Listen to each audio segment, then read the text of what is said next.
Good evening, and thank you for joining us for our Business Alumni Career Panel.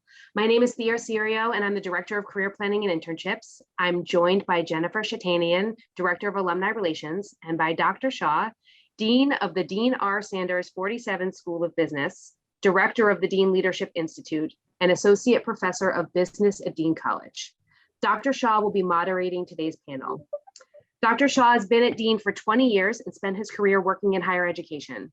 Prior to earning his PhD at Boston College, he earned an MA in theology and an MS in human resources and a BS in accounting. Dr. Shaw's career has included serving as a vice president of student affairs, working as a consultant in higher education consulting practice at Coopers and Lybrand, and co-founding his own consulting practice. Believing that service to the community is vital, Dr. Shaw served on the board of directors for the Hockomock Area YMCA, served on the development committee at the Providence Country Day School, and taught CCD at his local parish. Dr. Shaw teaches a variety of courses in the Dean R. Sanders 47 School of Business and is the director of the Dean Leadership Institute. Thank you to Dr. Shaw for moderating tonight's discussion. This evening, we have 5 alumni on our panel. They have all graduated with a degree from Dean and have either pursued graduate school or begun their careers. Today, they'll talk about their time as Dean students, their career journey since graduating, and their current career goals. I'd like to thank all of you for being with us. It means so much to our students and our alumni to have the opportunity to hear directly from our graduates about their real world experiences.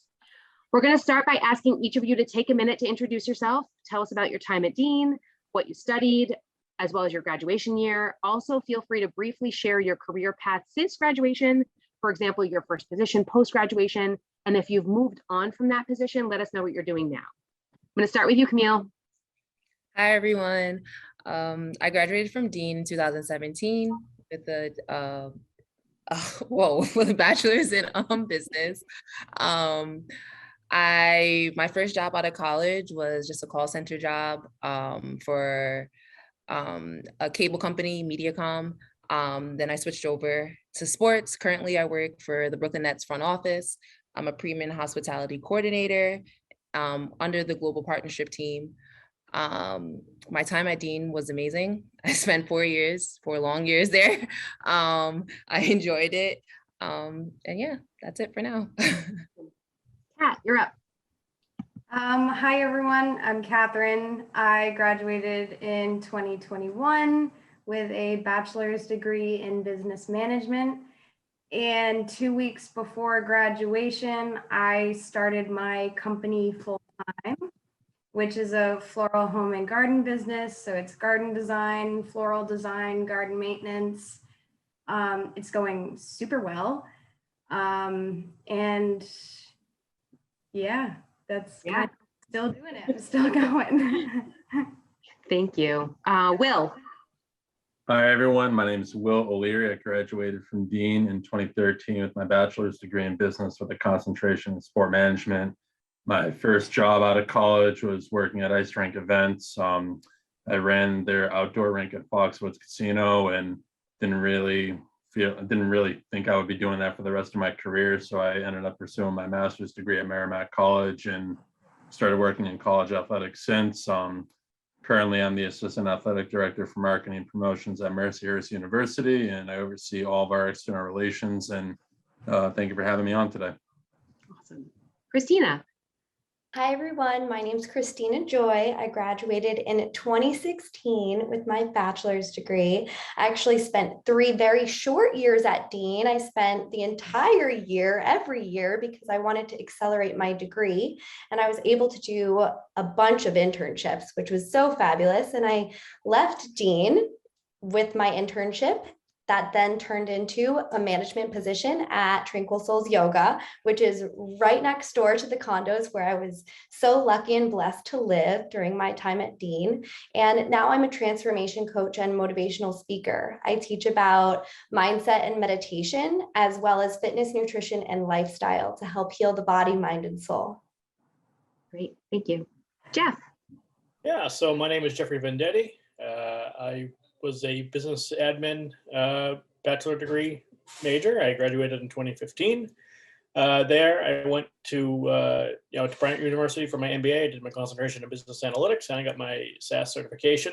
After that, I went to Mercer as a pension administration analyst. There I was doing a bunch of, pension calculations, subject plan manager. I can't talk today. Basically, I was heavily involved in pension administration, doing calculations, answering questions, whether it's the client or the employee of the company. And then from there, because I did business analytics, after 3 years, I decided to go and use those skills. So now I work at Citizens, where I'm an analysis and reporting analyst. And essentially there, I develop SAS code all day to essentially allow the accountants to do their accounting in an automated fashion rather than having to, use Excel and do all these manual processes. And my time at Dean, I loved it. I did, many internships, like the other panelists on this meeting. And I also, did a Europe trip too, with Dr. Shaw and a group there. So, at Dean, you have, many different areas to go explore and helped me to get to where I am today. Awesome. Thanks so much. Yeah, Well, thank you to all of you. We're so happy to have you here. And now I'm going to turn it over to Dr. Shaw to start the panel discussion. Great. Well, it's great to be here. It's great to see everybody. Some of you I have not seen in a long time. That makes me feel old, but what really makes me feel old is Thea introduced me and told everybody where I went to school. And of the 4 programs, 2 of them don't exist anymore. 2 of the schools have gone out of business. So when we talk about higher education shifting around, that's exactly what happened. So both of my master's programs, the other 2 are starting March Madness Day, tonight or tomorrow night, and we're excited about that. So the best time of the year for March Madness. But it's great, as I said, to have everybody back and to see everybody. Let me ask you this question, because this is what guides me. So this is a little personal consulting I'm getting here as the dean. How did Dean help prepare you for what you're doing now? Whoever wants to go first, go for it. Christina.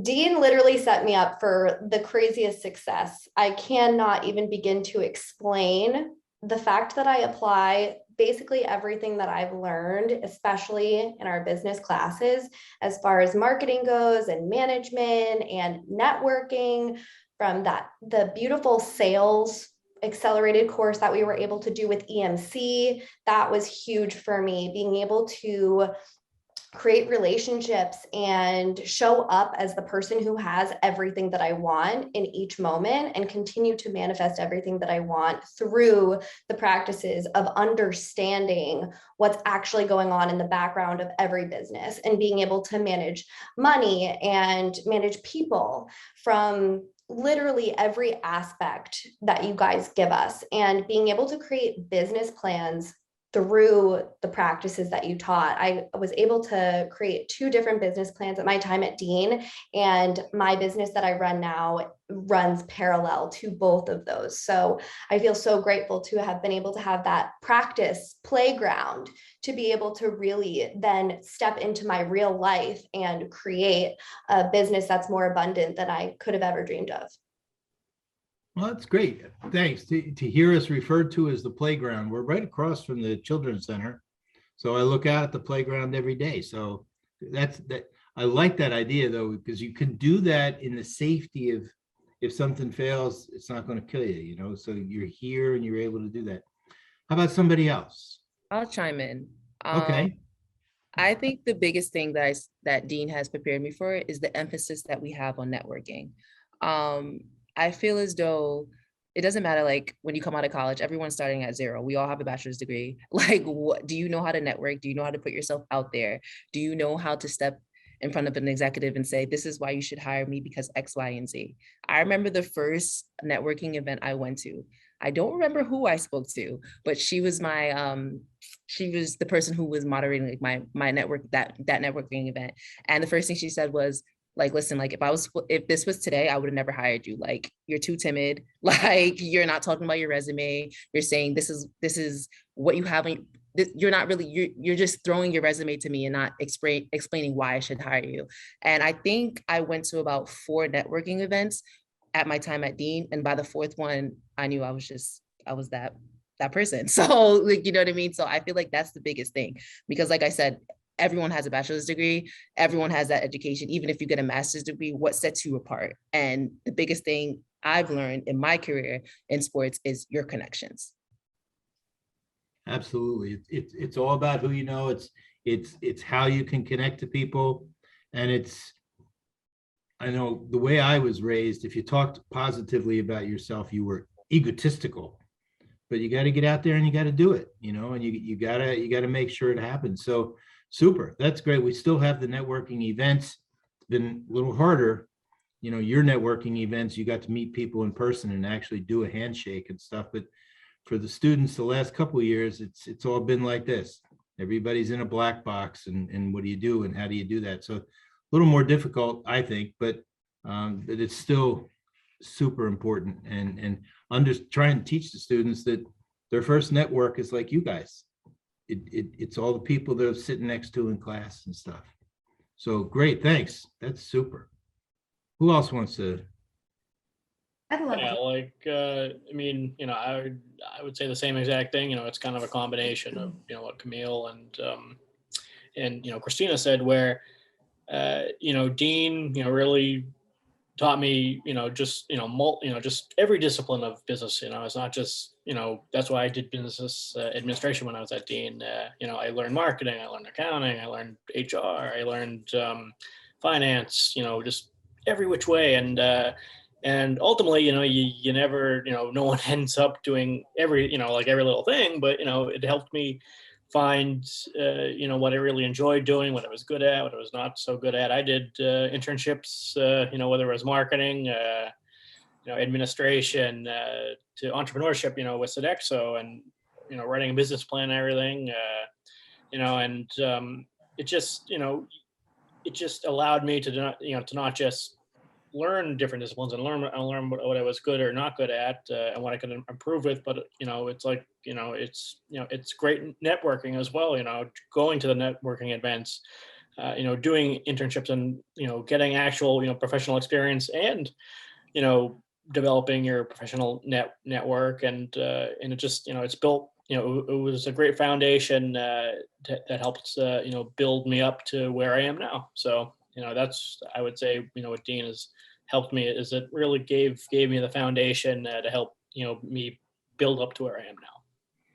Great. And for those of you that are thinking about the program with Bryant University, Jeff was the first one to do that from here, and basically got them interested in Dean. So he kind of pioneered it and set us up so that now we have a relationship with Bryant University, where they restrict one fellowship a year to give to a Dean graduate. So it's a great opportunity that Jeff helped set up for us. Kat, you were going to say something. Yeah, I would say Dean illuminated leadership for me, and that was huge because I worked in a restaurant like any other, college kid. But for me, I implemented those practices immediately. So while my business was growing, I was using every single thing from class every day, like how to read data analytics and get more in depth with that, and then how to advertise and market and use social media, and then also, learning about insurance and things like that. And I really, really have to agree with a lot of the panel that it set up every single step that you need to do to be able to, pursue your career or start your business. And I made sure that I was doing it in college to start my business, because every single professor is so willing to share, every little detail that they experienced and also what they're teaching. And it was awesome. It was so great. It really set up the business step by step. Super, super. Will, how about you? I I think one of the things that really prepared me for my current role is experiential learning. Like, I remember my first internship I did at Dean, it was at Patriot Place, and it was my sophomore year. And I did six internships in all my 4 years, and I learned different things at different internships because they weren't all the same. Like, I think one of the things that really, like with Dean, they throw you right into the fire, which is phenomenal. Like, going into college, I was a quiet kid. Like, I didn't really want to get involved. Like, I just kind of kept in my own inner circle. But when I came to Dean, I remember Dr. Shaw's foundations of a business class. Like, we learned about a lot of different things. Like, I never really would have expected, and he got us all out of our shells just based on like all the different projects that we had to do and such. And even like with internships, like I never really thought about doing that like in my sophomore year, but I found that that was very important, especially not only to add to a resume, but as everyone else said on the panel, to start building those connections. And I mean, I still talk to a lot of people that I worked with like about like 9 years ago now. We're actually more than 9 years ago now. God, I feel old now. But it's I think what Dean really sets itself apart is especially the experiential learning, especially with the craft sport group. It's one of the best partnerships I've seen in higher education. And if you can take advantage of it, I'd highly recommend it. We got a new expansion of that partnership now. We started a course a couple of years ago now where we'd bring somebody in from a different section of the company each week. So it was an evening course, and 1 week the VP of marketing would come in, next week the VP of accounting or accounts payable and stuff. Now we've started, a craft group is actually going to do that next year for us. So they're going to be coming in, and students will get to hear about that particular area and see what their interest area is and see what it goes like. And not just in terms of the Patriots, but the Revs are, they came in number 2 last year. They've got all kinds of other events that go on now because of COVID, where you can tour their parking lot all lit up. There's Christmas and all this other stuff. Okay. I have to admit, I haven't paid my $60 to drive through their parking lot, but it's an incredible experience and opportunity to see what they've got. And we just are finalizing that deal now. So a lot of stuff out there that is, to Will's point, really helpful to students as they explore different options that take place. Okay. What would be the thing that you like the most about what you do today? You've got these careers out there, and they're all incredible careers. What would be the thing that you like the most, that you're the most proud of that you've done? I love that I create my own reality, and that I answer to myself, and that I know that I have everything that I need and so much more inside of me based on the foundation of knowledge that I have, and no one can take that away from me. And I feel like Dean really instilled that. Great. Okay. I love how my day-to-day will never be the same. Things change constantly in sports. 1 minute we have Kyrie Irving sitting courtside, and today he needs to sit suite level because he's going to get fined for sitting courtside because of the New York City mandate rule. Like, and you have to figure that out in 5 minutes. It almost gives me the feeling like that I'm actually a player. I feel kind of important sometimes. Like, I always wanted to be a professional player, never made it. So I just love that feeling. And I hate doing something and it feels redundant. So I just love how today was today, tomorrow something else big is going to happen and I'm going to have to act on it. Right. Okay, cool.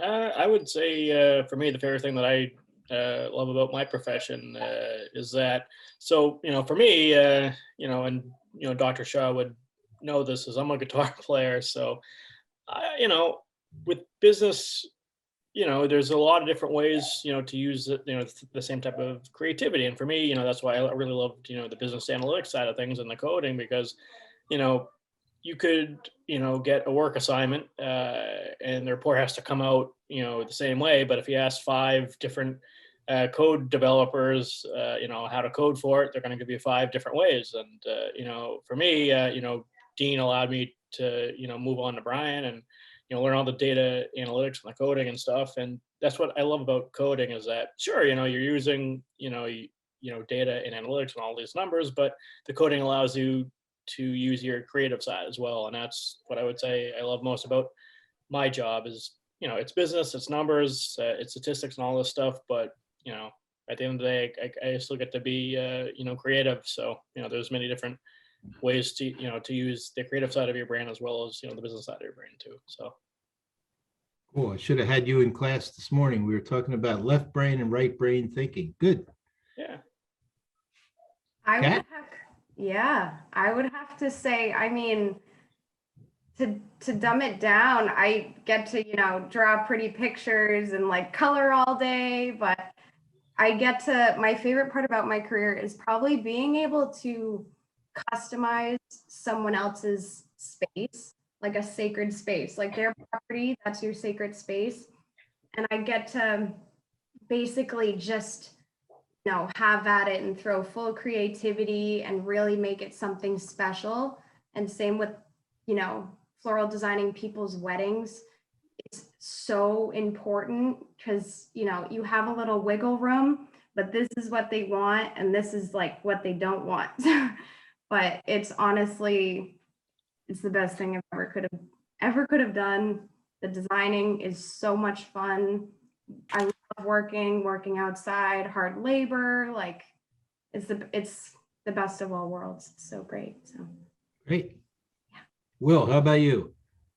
Probably the best thing I love about my career is being able to travel. And I mean, working in sports, we always piggyback on everyone's different ideas. Like I went to, our men's basketball team was in the NCAA regional for this past week, and we were at a school called IUP, Indiana University of Pennsylvania, and their venue is spectacular. It's almost like a low major Division I venue, and kind of seeing how they operate from like an operational standpoint, whether it's like public address or music or lights or signage, like that's all stuff that I love seeing how other venues do and how they do things, and how I'm able to kind of bring that back to here at our campus. And obviously there's a lot of things we can't do in terms of like adding 10,000 more seats, but I mean, even if we can only take like one thing, like to help our fan experience, I think that's one thing I like about this job that I'm in. Great. When you guys come back, you got to see our gym. It's been completely redone. Ooh. There's no more pool. The pool has been Wow. filled in. It's now a state-of-the-art locker room. It's not the University of Oregon, all right? So we didn't drop $25,000 per locker, but it's a beautiful space, and there's an actual entrance to it now. So you'll come in off of School Street, where some people came in, and that'll take you into the what was Memorial Hall, the old trophy room, and then into the gym. The gym's got all the banners back up now, and it's really looking good. And there's a little garden out in the front now, where people, now that we got sun and warm weather hitting here, you'll be able to sit outside, and that's going to be a really nice place. So a lot of stuff happening. So when you come back, you get a chance to see that stuff. Tell me about how you guys were still kind of dealing with it, because we're looking at each other in these black boxes. How did you weather through COVID and all this stuff? Well, yeah, I mean, if I don't, if you all don't mind, I'll start. So it was, what was it? It was 2 years ago this month. It was, about March 11th or whatever it was. And in fact, my new boss at the time actually moved on now to a different role. It was actually his first day. And, so we worked the day, and, yeah. And, so, we worked the day, it was going well. And, we kind of knew, COVID was around the corner. We just didn't know what was going to happen. And we got the email at like 4 in the afternoon, 4:30 in the afternoon, that, basically you're going to work from home every day for, the foreseeable future. And fast forward a couple of months, working from home every day, dealing with the cat, attacking your foot every day during a meeting when you're trying to lead it, and and go through all this technical stuff that it's like will just get your eyes glossed over going over. So after a couple of months, they opened up the office, limited, I'd say, but so because there were so few people coming in, it was really just my boss and I. So my boss and I went in every day, wearing masks and stuff. So it was really weird because you have everyone else, working from home, and you're in the office and stuff. The biggest thing was just trying to make sure that everyone communicated efficiently and correctly. But over time you just adjust to it. I would say the biggest challenge was just learning all the accounting rule changes and how to deal with people that were affected by COVID. Like for example, we deal mainly with the COVID forbearance program at Citizens. So essentially I had to code four whole new programs for the 4 different portfolios that I had to deal with, and essentially pinpoint which accounts are were signed up for the COVID forbearance, and essentially make sure that they're that they didn't go into non-accrual, because when you go on to COVID forbearance, it's not supposed to affect your credit. So even when you're not paying your loan, so it was that was the biggest challenge, was just being able to respond correctly in an academic or in an accounting sense in terms of how the reporting was going to be affected. So that resulted in many hours and panicked hours of developing code at the last minute. So that was so that was fun.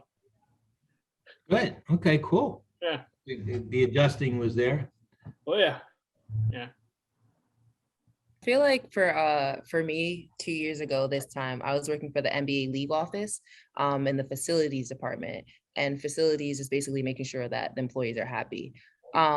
So I remember when I was there and Adam Silver was like, okay, guys, we're working from home.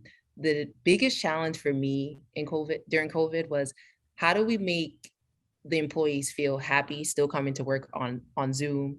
How do we make them feel like safe, still wanting to work? Like there's so many things that were going through our heads. And I feel like being in the business world, sometimes everything is just so strict, and you almost feel like sometimes you're working with robots, not humans.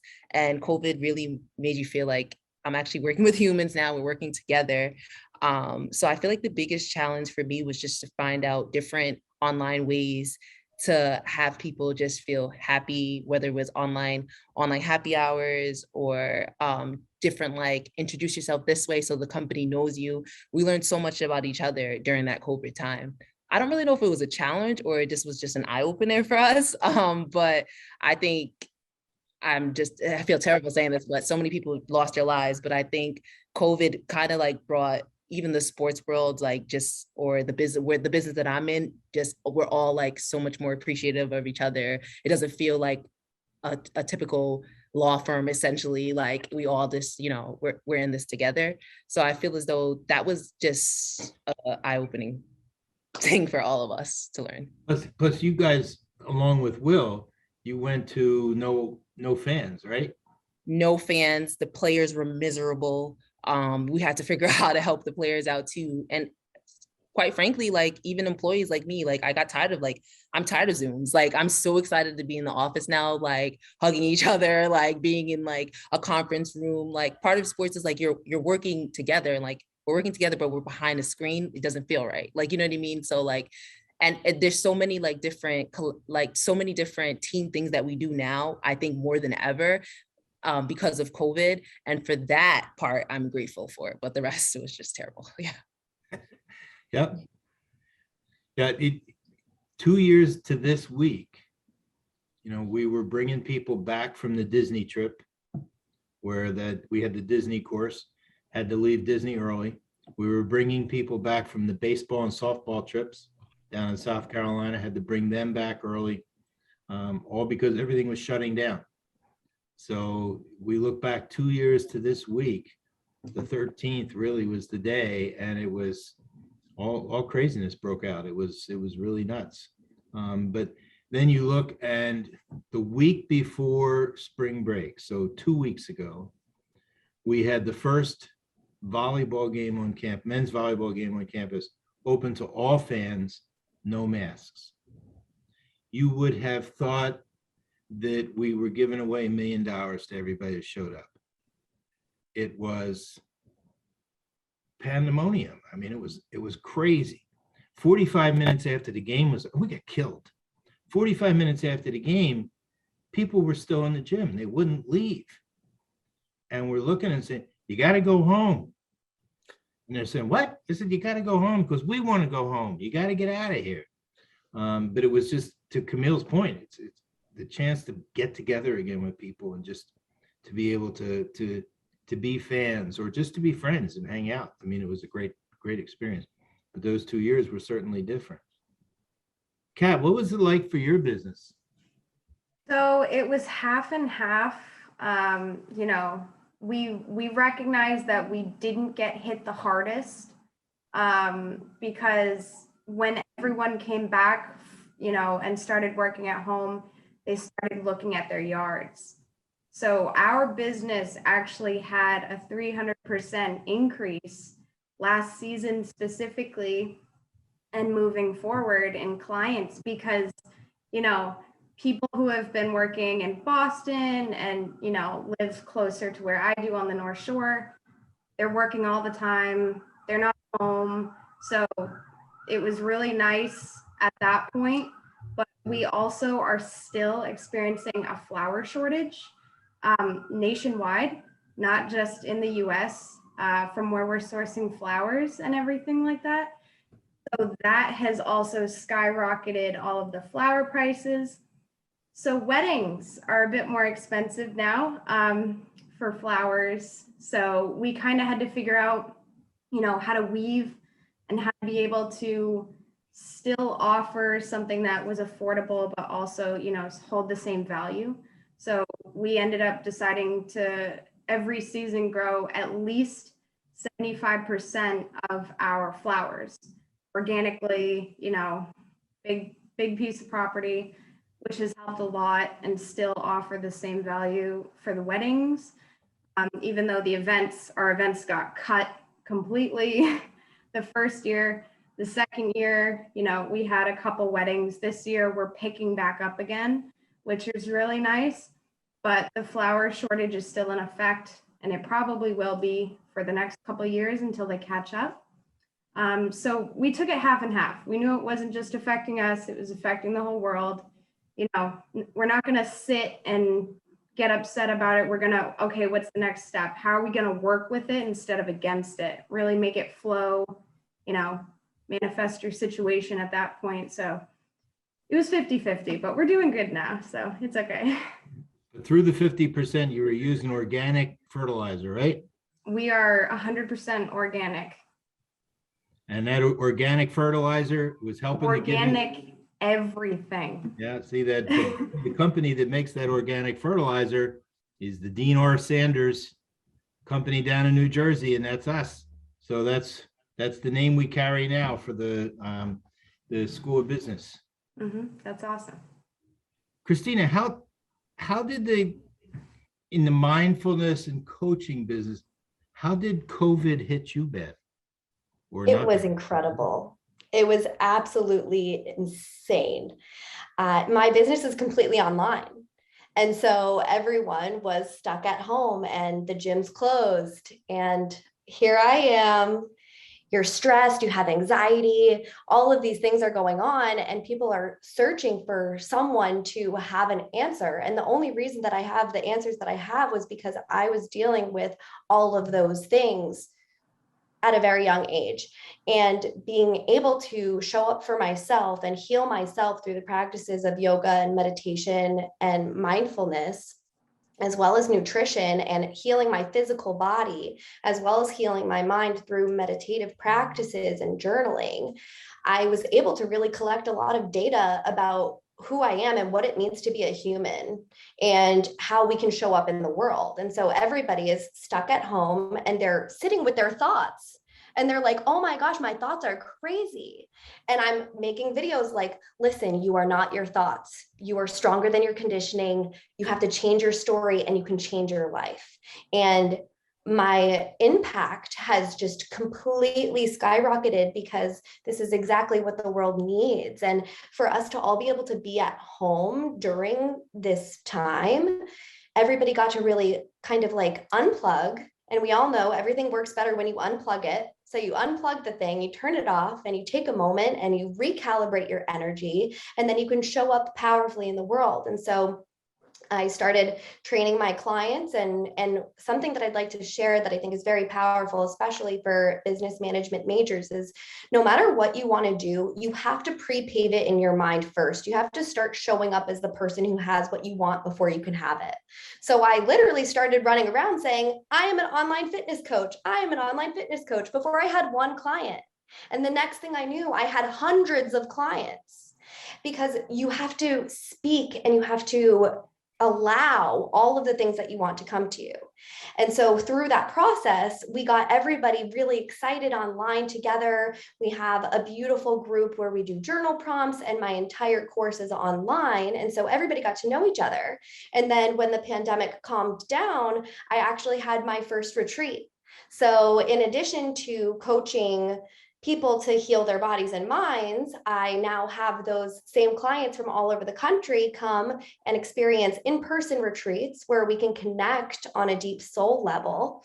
And in addition to that, now I coach coaches on how to build their own businesses. So my business has just completely evolved. And by following the inspiration, always follow your inspiration. Whenever you're inspired to do something, do that thing and give it everything that you have. And the second you feel like, oh, my inspiration is kind of not there anymore, think about, okay, what's the next thing that I feel inspired to do, and take that next action step, because inspired action is going to get you to where you want to go every time. Great, thanks. Will, you hit the same kind of thing that Camille hit, except on a different level with the college athletics. I think they were probably stricter on the campuses for testing and no fans and everything else. How did you deal with the whole COVID thing? You're right. There was a testing component. There was the no fans component. When COVID hit, honestly, about like 3 years to this day, or 2 years, I honestly forget the time, recollection. Our women's hockey team was on their way. They were actually about to leave for Cornell for the NCAAs. Our men's basketball team was in West Virginia for the regionals, and our spring teams were underway. And then the news broke and everyone had to come back. And as an administrator, like, I mean, I was never a college athlete, but as an administrator, seeing the look on the kids' faces, it was horrible. Thankfully, though, we did have to go remote for the rest of the year like everyone else. We were able to come back in the fall. We didn't have a fall season, so none of our fall teams could play. Our conference did cancel they canceled every single fall sport, but we as a school and as a department felt it was important to at least give our athletes the opportunity to at least get on the field and practice. So we had testing protocols. We had mask mandates, all that stuff. And you know what, like the student athletes loved it. Like, would they have loved to have played an actual game? Of course, but we were one of like the only schools in our conference, which is about like, there's 18 schools in our conference. And we were like the only school that actually like let our teams play safely. Then hockey season started coming, and same with basketball, and both hockey seasons, they were able to play. Again, strict mask mandates, no fans. Basketball, no fans, but the only caveat with basketball, our conference had no basketball season, so we were one of only 3 schools playing a season. So our coaches basically had to act as independent coaches, and like they had to call like different schools all throughout the country to play, and it was challenging and something that none of us would have ever imagined that we would have experienced in our lifetimes. But we were able to get through it. And the spring, it was somewhat sense of normalcy. Like, we started having fans back for the outdoor sports. Indoor was a little bit challenging. We still had mask mandates for outside and such. But as a department, we were able to host the entire Frozen Four for women's hockey downtown. We hosted 8 schools. safely, like no outbreaks or anything like that. Like we actually had fans. We were able to do so much as a school. We actually got like phone calls from other universities and even the NCAA as to how we did it. Like our testing policies were insane. Like even when I had nothing to do in terms of like fans, like I helped the school try to find COVID testing for us. And I think in the fall, I spent probably 2 or 3 months calling companies, like over 100+ different COVID companies, trying to find us a testing company just for school in general. And thankfully we were able to find one and kind of navigating the logistics of it. And I mean, paying for COVID tests, which is astronomical, as I'm sure we all know, especially when you're ordering a lot. It was kind of cool to do and kind of like see that impact come to fruition and able to open back safely. And another challenge that I've experienced, and Camille, I'm sure you've experienced this too, is like enforcing mask mandates. It's tough, but I think everyone gets it at some point. I mean, right now we don't have a mask mandate, like we have no fan capacity mandate, like we're back to full capacity and such. But it's still that was probably me personally, that was one of the biggest challenges, like telling people to put their mask up. And yeah. They finally just Yeah. lifted for us. Sorry, Dr. Shaw. They finally just lifted for us. So today I was doing the happy dance in the office. Like I cannot see Yeah. my mask again. Yeah, when those masks go away, it's a whole different dance. It's a whole different dance. Yep, it's unbelievable. People just, they're so freed up with it. It's great to see.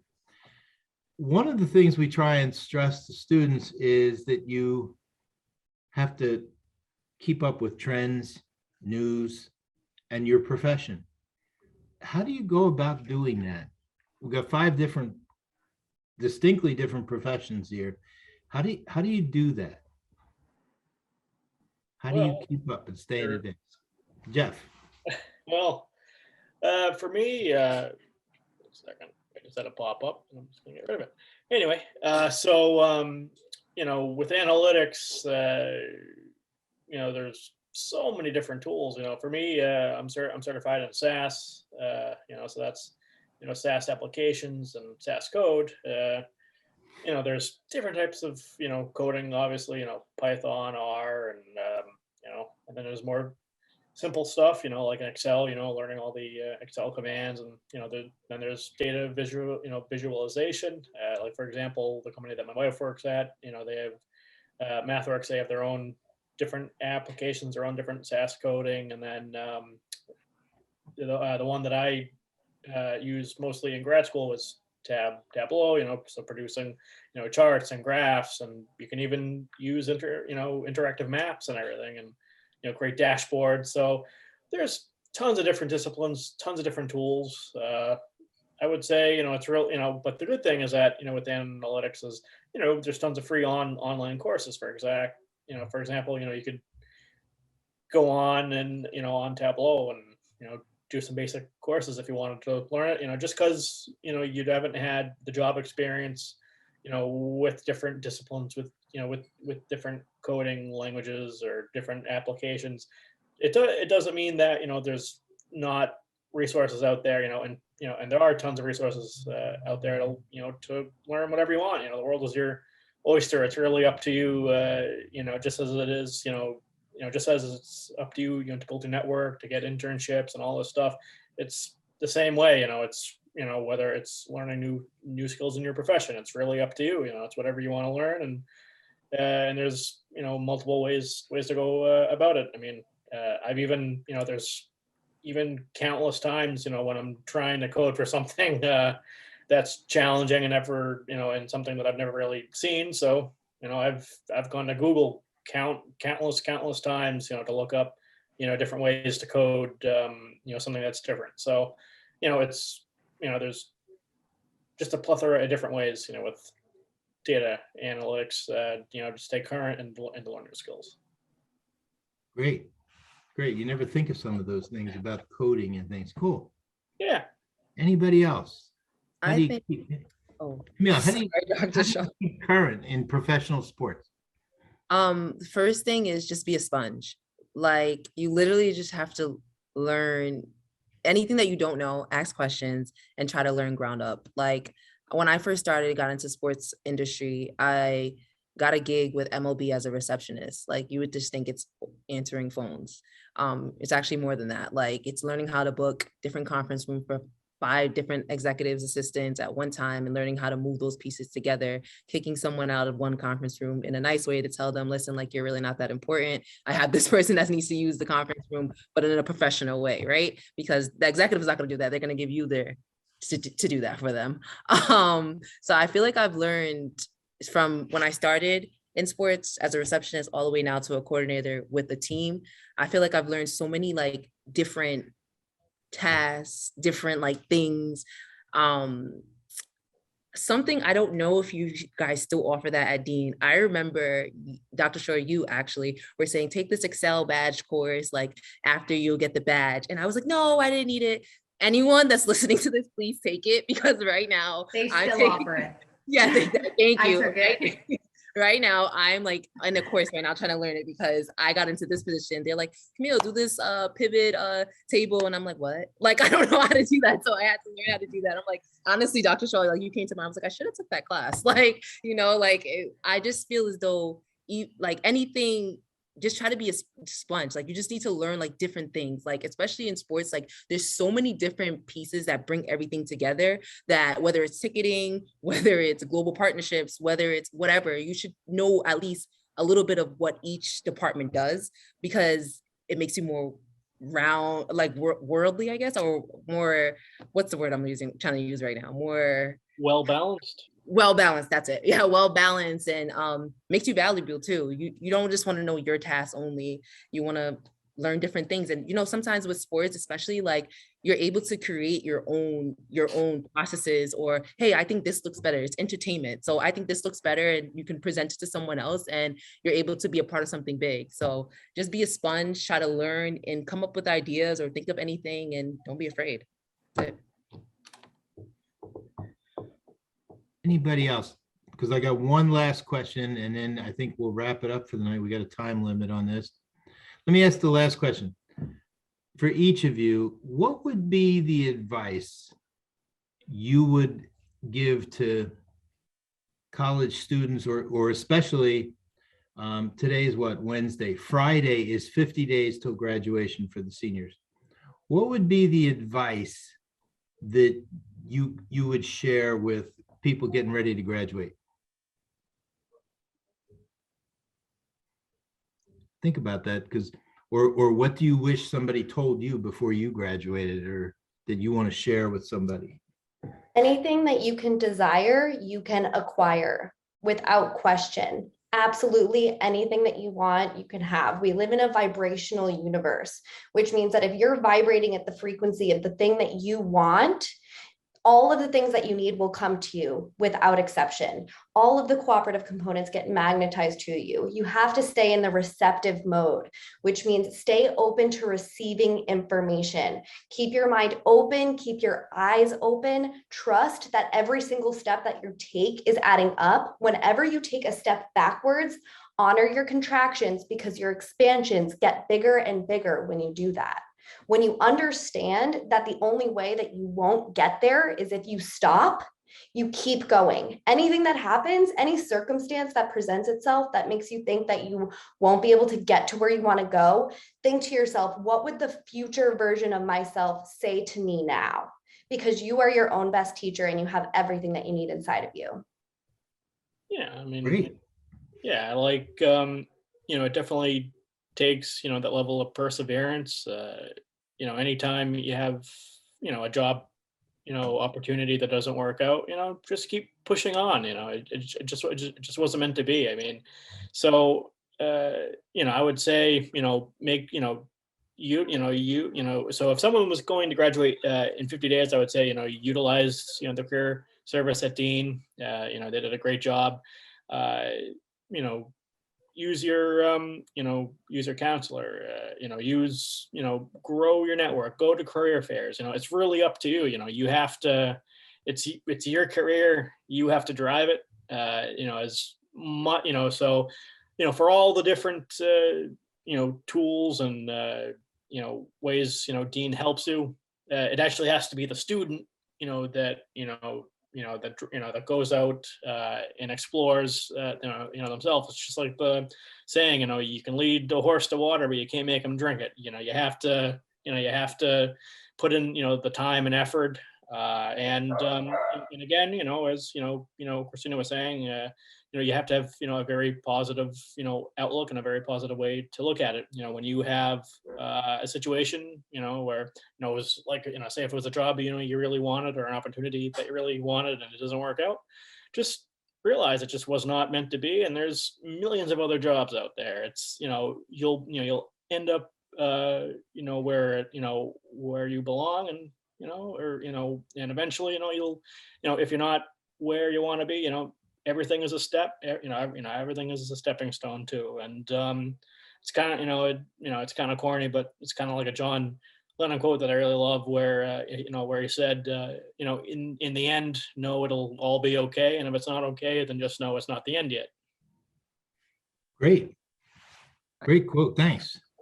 My advice would definitely be 50 days left, enjoy it, right? Like you worked this hard, like, enjoy it. You have the tools that you need now.